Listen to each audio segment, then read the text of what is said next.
Dada a repercussão das histórias do Sérgio Sacani essa semana e do Chavoso da USP, eu quero voltar aqui para falar algumas coisas que me parecem importantes para a gente compreender o que aconteceu, né? Até porque no caso do Sacani estão circulando outros vídeos ainda da conversa que ele teve com a Mamãe Falei. Eu quero ver um com vocês aqui num desses vídeos para você entender para onde a gente vai aqui, né? Então ouçam.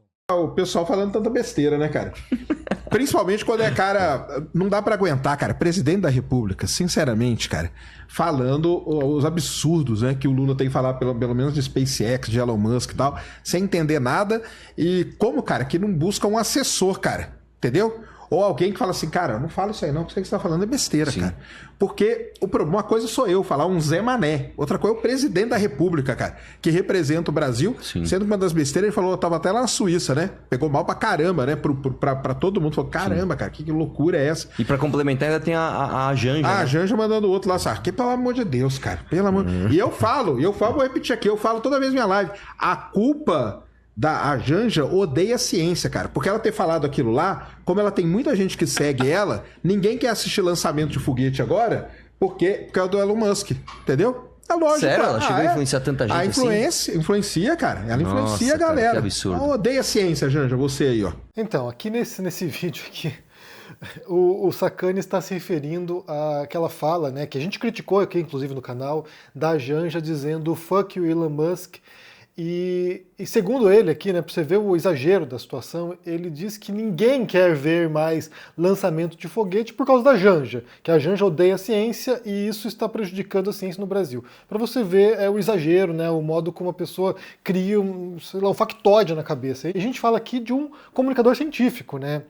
E aí eu pego esse exemplo aqui, né, desse vídeo, né, que é um exagero completo, né, como se a primeira-dama tivesse o poder de destruir o interesse das pessoas no Brasil pela ciência.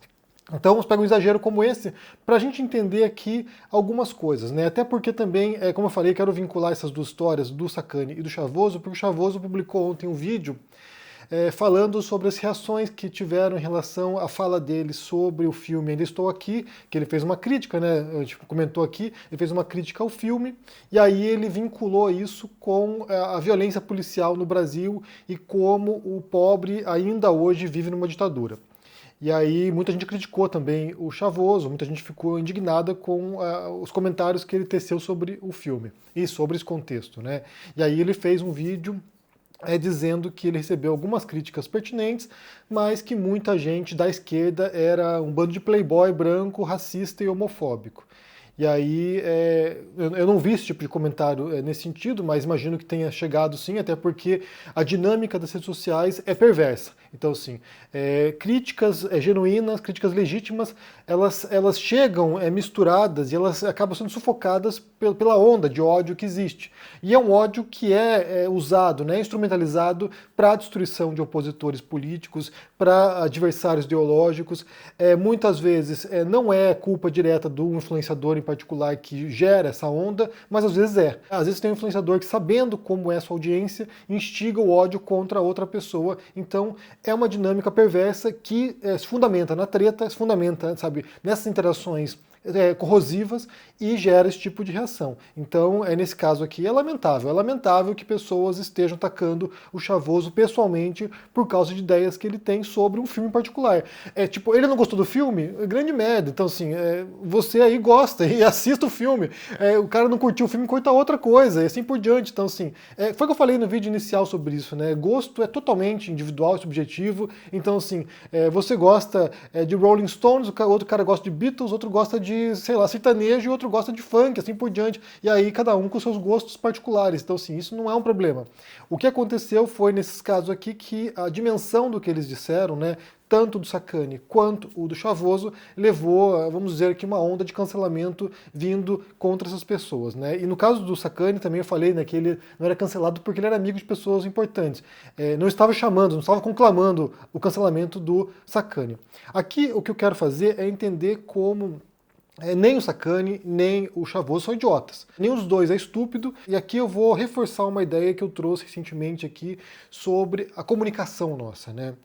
Porque quando a gente vem falar, sabe, na internet, quando a gente vem falar, não apenas na internet, mas num auditório qualquer, quando você escreve um livro, quando você produz um filme, como fez o Walter Salles em relação a esse Ainda Estou Aqui, quando você vai se comunicar com as pessoas, de antemão, se você é uma pessoa que compreende a comunicação, pelo menos, né, alguém que tem um mínimo de ideia de como chegar nas pessoas e dialogar com essas pessoas, a primeira coisa que você delimita é a sua audiência. Com quem estou falando? Com quem eu quero conversar? Quem eu quero atingir com esse vídeo, com esse filme, com esse livro, com, sei lá, com essa palestra? É o que você faz. A primeira coisa, quem é o meu público-alvo e por que essas pessoas vão parar para me ouvir? Então, quando o Sacani fala essas coisas, sobre a Janja, por exemplo, sobre as universidades federais, como ele fez com a UFSC, ou quando o Chavoso fala isso sobre esse filme, sobre Ainda Estou Aqui, e reproduzindo falas de outros marxistas, né? Então, assim, ele já está ali num contexto no qual ele questiona o filme, porque mostra uma perspectiva branca de elite e não mostra a ditadura, entre aspas, que existe na periferia. Quando os dois comunicadores, ou quando eu aqui, né? Quando eu me comunico com vocês, a gente está delimitando quem é o público-alvo. O Sacani, ele não está falando com petistas. Ele não quer se comunicar com os petistas. Ele está cagando para os petistas. Ele não quer essa audiência. Ele está delimitando. A minha audiência não é essa. Quando ele vai e diz que a Janja odeia a ciência, embora esteja exagerando e falseando a realidade, quando ele diz que ninguém quer ver lançamento de foguete porque a Janja criticou Elon Musk, é uma falsidade, uma mentira, né, uma distorção, quando ele faz isso, ele está delimitando o público-alvo. Quando o Chavoso faz um vídeo meio que justificando o vídeo que ele fez sobre o filme, dizendo que quem o criticou eram playboys, racistas, homofóbicos, ele está delimitando a audiência dele. Ele está dizendo o seguinte, olha, eu não quero essa audiência. Esses playboys brancos não são meu público-alvo. Eu não quero essas pessoas. Não quero que elas venham ouvir o que tem para dizer. Isso é uma coisa que todo mundo faz. Do mesmo modo, quando eu critico a extrema-direita, eu estou dizendo aqui o seguinte, isso aqui não é a minha audiência. Eu não estou falando para a extrema-direita. Eu não estou falando para você que é bolsonarista. Você que é bolsonarista, você não vai ouvir o que eu tenho para dizer, porque você já tem um preconceito em relação àquilo que eu vou dizer. E do mesmo modo que eu não estou falando com um comunista. Meu público-alvo não é marxista-leninista, porque já há também um preconceito em relação àquilo que eu vou dizer. Então meu público-alvo não é isso. O público com quem eu estou falando é um público de esquerda moderada que está disposto a ouvir discursos em relação à democracia representativa que a gente tem no Brasil hoje. Eu digo isso porque esses dois casos aqui são casos bastante exemplares de pessoas que estão dizendo, meu público é esse. O erro é achar que pessoas das quais a gente discorda são estúpidas, são idiotas. Seja em questões pontuais, ou seja, a pessoa disse uma coisa errada ou uma coisa que eu discordo, logo ela é, sabe, uma imbecil completa que tem que ser fuzilada. Isso é um erro tremendo, porque ninguém vai concordar com você 100%. Ninguém. Eu espero que vocês tenham divergências comigo, por exemplo, eu pressuponho isso. Eu imagino que vai ter tipo 40% que eu disser aqui que você vai concordar e 60% que você vai ter ligeiras concordâncias ou discordâncias. E isso é natural, porque as pessoas são diferentes, as pessoas vêm de contextos diferentes. Quando o Chavoso fala da visão dele da periferia, ele tem uma visão que vem daquele contexto, e ele traz experiência, carga de leitura, a formação dele e assim por diante, que vai fazer com que ele entenda a realidade de um modo que não vai ser um modo como eu entendo, por exemplo. Que não vai ser um modo como o Walter Salles entende, ou um modo como o Sacani entende, ou um modo como, sei lá, o Haddad entende. A política e a realidade. A perspectiva dele vai ter divergências. Se você for um seguidor dele, eu espero que você divirja dele em muitos pontos. E no caso do Sacani é a mesma coisa. O fato de Sacani dizer coisas absurdas, às vezes, ou errôneas, não quer dizer que tudo que ele diga seja idiota ou errado. Não quer dizer isso. E eu vou além, inclusive. O fato de você discordar de tudo que alguém disser, vamos supor que você tem uma pessoa que você, cara, não há nada que essa pessoa diz que eu acho que tem valor. Não quer dizer que ela seja idiota. Não quer dizer que ela não saiba o que está fazendo. E aí foi um outro erro que eu denunciei muitas vezes aqui em relação ao Olavo de Carvalho. Porque eu dizia, ele não é um imbecil. O Olavo de Carvalho não é um velho maluco. Ele é alguém que entende muito bem o que está fazendo, ele sabe as táticas de manipulação, ele conhece as táticas de persuasão, ele é alguém que tem conhecimento do que fala, embora distorça completamente o conteúdo do que ele está mencionando, ele sabe o que está fazendo. O que tornava mais perigoso ainda, porque era alguém que estava manipulando a audiência. Então, assim, É um erro subestimar as pessoas que a gente discorda. É um erro subestimar os nossos supostos adversários políticos. Porque as pessoas estão pesquisando, elas estão aplicando táticas, elas estão se movimentando e às vezes de maneira bastante inteligente. Foi o que eu mencionei, por exemplo, quando eu falei do livro aqui do George Lakoff, que era Don't Think of an Elephant, quando ele mencionava a direita e a esquerda, né, as diferenças táticas da esquerda e da direita, ele dizia o seguinte, olha, a esquerda tende a achar que a direita é burra.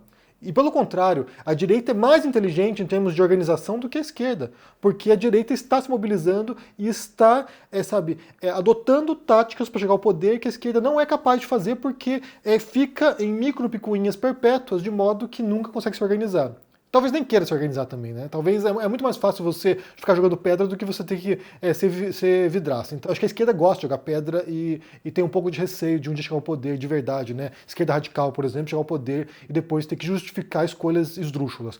Mas o fato é que não dá para achar que todo mundo que você discorda é idiota. Não dá, não dá. E aí esse tipo de ataque, quando vai ataque para a esfera pessoal, né? Como eu estou vendo em relação ao Sacani, e como o Chavoso disse ali que ele recebeu, isso é lastimável. Isso é lastimável porque isso degrada o debate público, né? Isso prejudica a comunicação, isso prejudica a troca de ideias, isso prejudica inclusive a crítica possível, né? Como eu falei, alguém não gostar daquilo que você gosta, tá daí, né? Tá daí. E aí entra numa outra coisa, né, que é esse apego que a gente tem àquilo que a gente entende como aspectos de nossa identidade, né, de algum modo, né? Então assim, a banda que você gosta, o filme que você curte, a série que você assistiu e adorou, então você se agarra àquilo ali como se fosse você mesmo, e não é. Nem mesmo, acho que nem mesmo os artistas fazem isso muitas vezes, né? Eu produzo um livro, se alguém criticar o livro, gente, criticou o livro, tá? E daí? Não tá me criticando necessariamente, às vezes tá me criticando, mas não gostou do livro, tá bom, tem milhões de livros pra pessoa ler, né? Se ela não gostou de um livro específico, ela tem, sabe, vai numa livraria, ela tem dezenas de milhares de opções para ler e tá tudo bem. Então, assim, a gente tem que começar, e aí é uma proposta que eu tenho feito há anos, né? Começar a adotar uma posição ética de integridade em relação ao debate público e o modo como a gente questiona e diverge das pessoas. Porque isso aqui vai melhorar bastante a qualidade do debate público. A primeira coisa que eu tenho para dizer aqui, a gente tem que começar a adotar uma postura mais íntegra para discutir com as pessoas com as quais a gente diverge. Isso me parece essencial. E é a proposta, inclusive, do meu livro sobre debates, né? Como a gente se comunica com essas pessoas. E aí tem um outro ponto que eu acho que vale mencionar também, né? Porque, assim, ainda mais pegando o gancho do segundo vídeo do Chavoso, né? Porque mesmo quem discorda dessa posição, né? Tipo, ele ficou chateado, não chateado, ele ficou incomodado com os ataques que ele recebeu de pessoas de esquerda. E aí ele vai e joga, né, esse rótulo de racistas, de homofóbicos e playboys. E isso também é um modo de contaminar o que o outro está dizendo, né? Isso também é um modo de você cercear o debate, porque desse modo, boa parte de quem criticou ele é racista, né? Não há outra razão para criticar o Chavoso. Não há outra razão para criticar o Chavoso a não ser homofóbico. Não há outra razão para criticar o Chavoso a não ser playboy. E os grupos fazem isso, né? A extrema-direita adota esse tipo de estratégia, a esquerda adota estratégia, as pessoas no geral adotam essa estratégia, né? De rotular quem critica você, ou de rotular as pessoas das quais você discorda, porque desse modo você já contamina tudo que ela disser, né? Quando, por exemplo, os comunistas chamam alguém de liberal, me chamam de liberal, por exemplo, o que eles estão fazendo aqui é equiparar o meu discurso com o discurso do MBL, por exemplo. Então quem ouve lá o liberal já acha que tudo que eu disser aqui é parecido com o ultraliberal brasileiro. E aí é um modo de contaminar o que está dizendo. É um modo de desconsiderar todas as nuances do que a pessoa diz, desconsiderar todo o conteúdo daquilo que ela diz e desse modo vetar a possibilidade de alguém ouvir o que eu estou dizendo. Esse é um ponto também que eu reforço constantemente, né? Que a gente pode e aprende muitas vezes mesmo com as pessoas das quais a gente discorda. Então, sim, outro dia eu apresentei aqui na lista de livros que eu estava lendo, e eu botei aqui um livro de John Locke que eu estava lendo, porque eu estava fazendo um curso na Yale de filosofia moral, e aí mostrei aqui o livro do John Locke, e alguém falou assim, por que tá lendo John Locke? Como se você fosse obrigado a concordar com o autor para ler o autor, como se eu fosse obrigado a concordar com o Marx para ler o Marx, como se eu fosse obrigado a concordar com qualquer coisa para poder ter acesso a esse conteúdo. Eu estou lendo John Locke para conhecer o pensamento de John Locke, para entender o que ele diz, para entender o que ele realmente diz, não aquilo que vem filtrado por outras pessoas. Eu estou lendo Marx para entender o que o Marx disse, não aquilo que outra pessoa disse sobre o Marx. Seja quem gosta, seja quem não gosta do Marx. E aí esse é outro fenômeno das redes sociais também. O modo como a gente se fecha nessas bolhas, de modo que a gente só consome aquilo que foi curado, né, por aquela bolha. Ah, não, isso aqui pode ler, isso aqui você pode consultar, esse canal você pode assistir, esse filme você pode ver, esse filme aqui não, isso aqui é um filme de um playboy de elite, não, isso aqui você não pode assistir, isso aqui não pode nem gostar disso aqui. Então é bem complicado pensar como nós estamos limitando nossos horizontes de compreensão, como a gente está limitando nossa capacidade de acessar o mundo, como a gente está limitando o nosso conhecimento ao proceder desse modo. E por fim, uma última coisa que eu tenho que mencionar também, e aí também junta tanto o Sacani falando sobre invasão na universidade, né, quando ele diz lá que invadiram a palestra dele lá, e não foi uma invasão, né, foi uma manifestação, cartazes que foram postos lá, ninguém invadiu o auditório e impediu que eles falassem, ou tumultuaram, ou ficaram gritando, não me parece que foi isso que aconteceu, foi uma manifestação bastante pacífica e bastante silenciosa, aparentemente.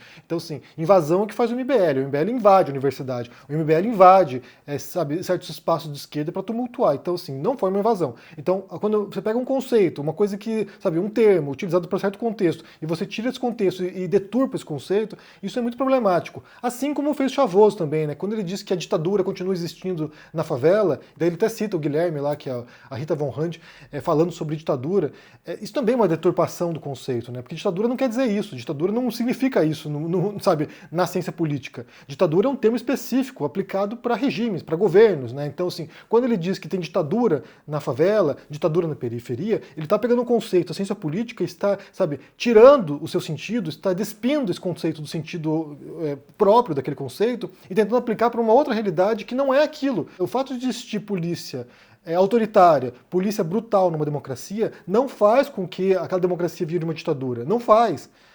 Inclusive, eu até quero ler para vocês aqui, porque você tem esses índices, né, de democracia, que classificam as democracias e tentam estabelecer quais países são democráticos e quais não são.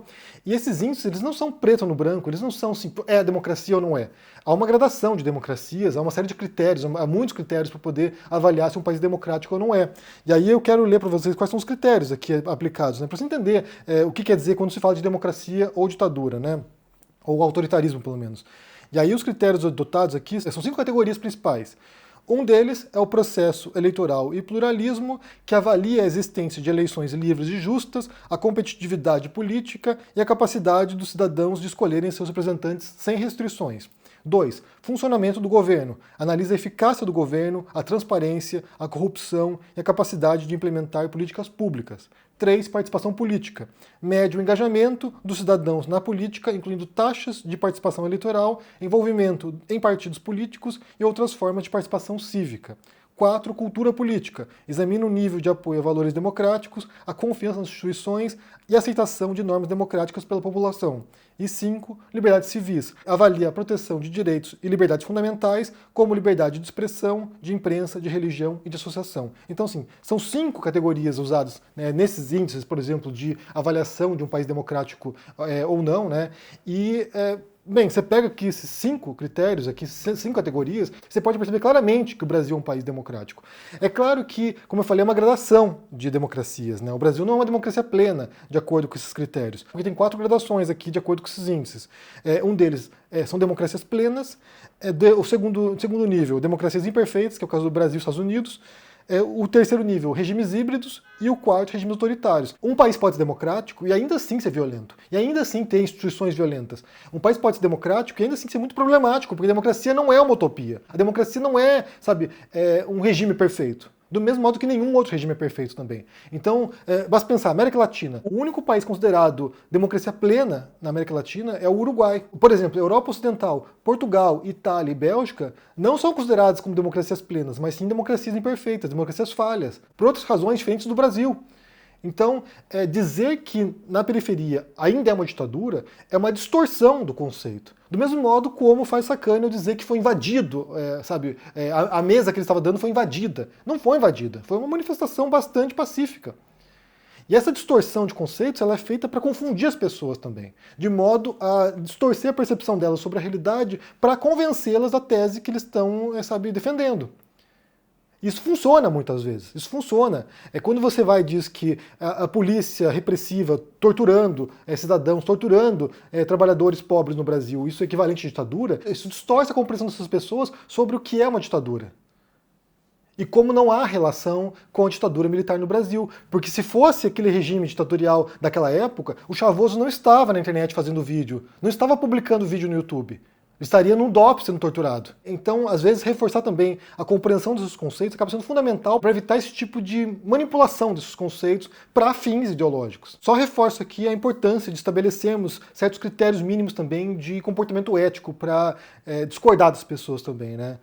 Por exemplo, os ataques que o Chavoso recebeu ali são lamentáveis. Sinceramente, sabe, não há como concordar com isso. Ainda mais vindo de gente de esquerda, segundo ele, né? Então, sim, isso aí é lamentável. Do mesmo modo que eu acho que os ataques contra o Sacani também são inaceitáveis. Você pode discordar, você pode refutar o que ele diz, você pode questionar o que ele diz, você pode demonstrar como o que ele disse é falso, mas é muito diferente você insultar as pessoas e querer que elas morram, né? Então, assim, para mim, esse critério mínimo de civilidade deveria ser preservado, né? Me diga o que vocês pensam sobre essa história toda aí, deixa aqui embaixo no comentário, deixa o joinha, se inscreva no canal aqui, ativando o sininho, isso é muito importante para ajudar aqui no engajamento. Se torne um membro da Uma Força e cuide por aí. Um forte abraço e até mais. Tchau!